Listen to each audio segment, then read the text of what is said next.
Bonjour tout le monde, aujourd'hui on va aborder l'éclairage dans cette version iRay, enfin Irradium, et comme le titre l'indique, on va aborder le spotlight.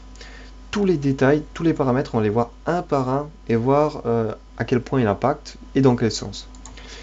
Donc comme dans chaque tuto, j'importe un petit carré, un petit cube, il faut prendre les termes techniques s'il vous plaît monsieur, s'il vous plaît. Ensuite un plane, voilà, qu'on va agrandir de 3000%. Comme d'hab. On va se placer ici. On va zoomer un peu. On va placer Photometric Spotlight. Voilà. On va créer une caméra. Une chose à savoir, c'est que maintenant il faut créer une caméra si vous voulez ne pas avoir d'éclairage artificiel. Donc on revient avec notre caméra. On la place un peu comme ça. Voilà, elle est bien, elle est jolie. On désactive LED lamp. Voilà, toujours en off. On revient sur notre perspective vue pour voir un peu comment ça se passe. On choisit notre lumière spotlight.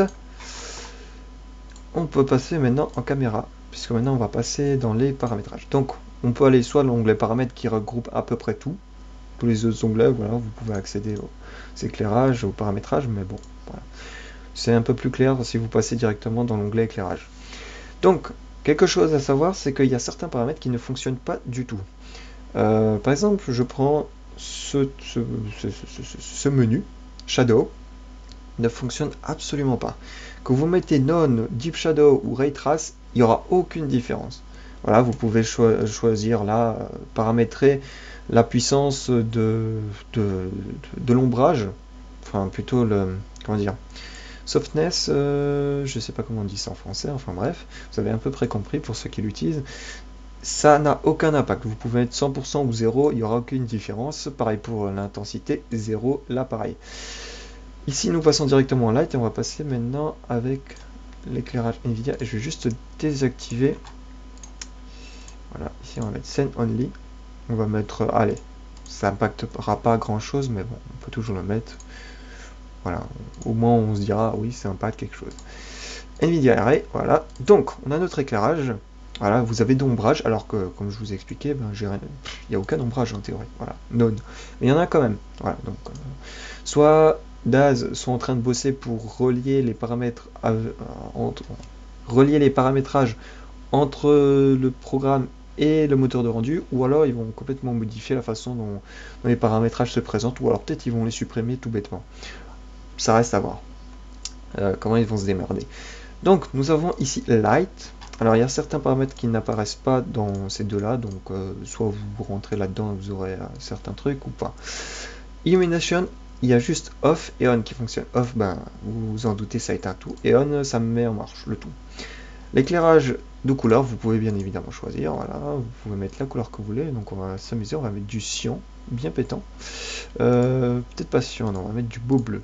Voilà, j'aime bien quand c'est bleu là, ça fait un peu néon, quelque chose de très noir. Intensité, c'est un impact, mais pas vraiment comme on s'y attend, comme dans 3D Light, vous mettez 200%, il y a tout qui est blanc dans 3D Light, là c'est pas le cas. Mais ça a quand même son impact, puisque si vous mettez 0, eh ben il n'y a aucun éclairage. Voilà, mais si on met à 200%, ça va pas éclairer un truc de malade. Intensity Scale, il n'y a aucune différence, voilà, il n'y a rien qui s'est chargé. Spread Angle, ça marche, donc en gros, comme vous savez, ben, ça permet de faire des trucs hyper précis, comme si c'était un laser, vous voyez. Et ce qui se passe, ou alors, si vous voulez absolument éclairer tout à 180 degrés, ben voilà. Voilà ce qui se passe. Ensuite, vous avez le Beam Distribution. Alors, j'ai pas vraiment compris à quoi ça correspond, parce que ça recharge rien. Par contre, le Beam Exponent, ça j'ai compris. Vous voyez ce qui se passe. Là, ça éclaire de manière plus ou moins égale, comme un demi-cercle, voilà, comme s'il y avait une boule qui éclaire de manière harmonieuse toute la pièce, alors que là, ça fait un peu comme si c'était un laser qui éclairait. Vous voyez que ça fait une traînée très droite. Donc voilà à quoi ça sert. Hop, reset. J'ai dit reset, merci. Nous avons ensuite Point Géométrie. Alors ça c'est super important, vous allez voir ce qui se passe. On va peut-être passer avec voilà cela. Point Géométrie, vous voyez, vous allez voir ce qui va se passer. il y a un petit rectangle. Vous voyez, il y a même le reflet qui apparaît sur notre belle dalle. Il y a un reflet, il y a un petit carré qui vient d'apparaître. Et on peut avoir à peu près toutes les formes qu'on veut. Et ça influe. Alors pour le moment, vous voyez qu'il n'y a pas vraiment trop de différence. Mais par la suite, je vais vous montrer que ça a quand même son lot d'impact sur la scène. Je vérifie. Non, il n'y a toujours pas d'impact. Alors, on va rester sur un rectangle et ces deux paramètres influent sur les dimensions du rectangle. Donc maintenant, je vais mettre par exemple 50. Hop, voilà, maintenant nous avons un rectangle qui est plus haut. Et là, si je mets de nouveau 50, on a un carré qui est plus large. Et vous voyez qu'il perd de la puissance d'éclairage. Plus il devient grand, moins l'éclairage devient fort. Donc il faudra évidemment balancer derrière avec de l'éclairage plus puissant. Mais ça, on verra par la suite. Donc je remets 10 et 10. Comme ça, il reste très très clair. Nous avons tout sided. Alors tout sided, en gros, est-ce que vous voulez que l'éclairage se fasse des deux côtés? Enfin, c'est un peu spécial, vous allez voir, puisque l'éclairage n'est pas vraiment des deux côtés. Si je regarde de ce côté-là, vous voyez que le carré n'apparaît pas. Enfin, le carré. Oui, le carré n'apparaît pas.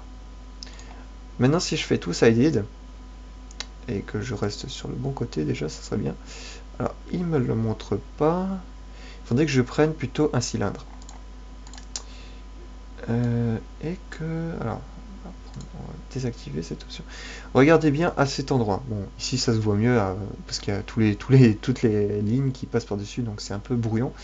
Là, si vous regardez, on a l'impression que c'est une demi-lune. Il faudrait peut-être que je zoome pour vous. À mon avis, la qualité ne doit pas permettre de voir en détail. J'attends un peu. Voilà. Donc nous avons une sorte de demi-lune ici. Et si je fais tout sided, et ben en fait, l'éclairage sera aussi à l'intérieur. Il n'y a pas de différence, on ne voit pas le trait ici, mais ça éclaire aussi à l'intérieur autant qu'à l'extérieur. Si par exemple je prends maintenant une sphère, il n'y aura à mon avis aucune différence. Voilà. Il faudrait que je prenne quelque chose de... Ben, en fait, il n'y a que le cylindre qui est impacté vraiment. Pour le moment, je vois vraiment pas les applications qu'on peut faire avec. Mais bon, vous comprenez maintenant le principe, donc tout sided, en gros, ça éclaire autant à l'intérieur qu'à l'extérieur. Ça peut être, je pense, peut-être une option intéressante si par exemple vous faites une grosse boule, et vous faites la scène à l'intérieur de cette boule. Peut-être que ça peut avoir son impact, son rôle, si vous êtes à l'intérieur de l'objet. Voilà, comme je vous ai dit, il y a l'éclairage dans une boule, mais comme on n'est pas dedans, bah, ça n'a pas vraiment d'impact.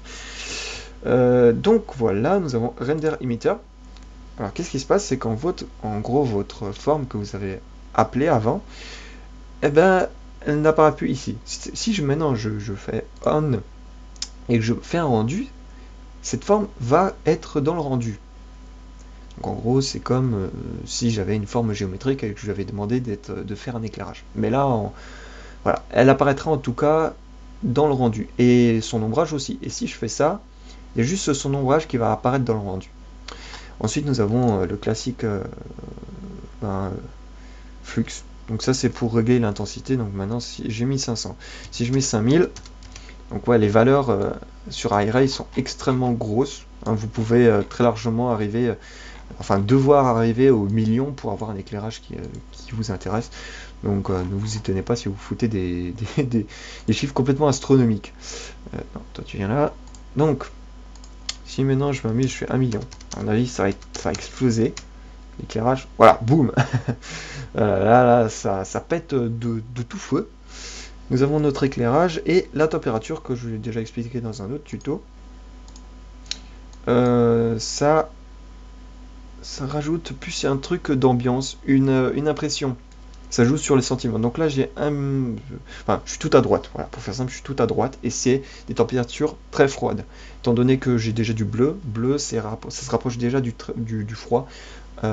Donc il n'y a pas de différence. Par contre, si je bouge tout à gauche, hop, vous voyez que vous avez une couleur qui est verdâtre. Si maintenant je prends du blanc pur, qu'est-ce qui va se passer? Je vais avoir du rouge. Waouh, très belle couleur d'ailleurs en passant. Donc là j'ai une couleur qui est chaude. Maintenant si je vais complètement à droite, je vais avoir une couleur très froide, gris, quelque chose de froid. Voilà. Donc ce sera tout pour ce tuto. Vous avez à peu près les explications pour chacun des paramètres, même si c'est à vrai dire très très simple et que vous pouvez vous-même trouver leur fonctionnement. Ça fait toujours plaisir, je pense, d'avoir un tuto qui rentre un peu dans les détails.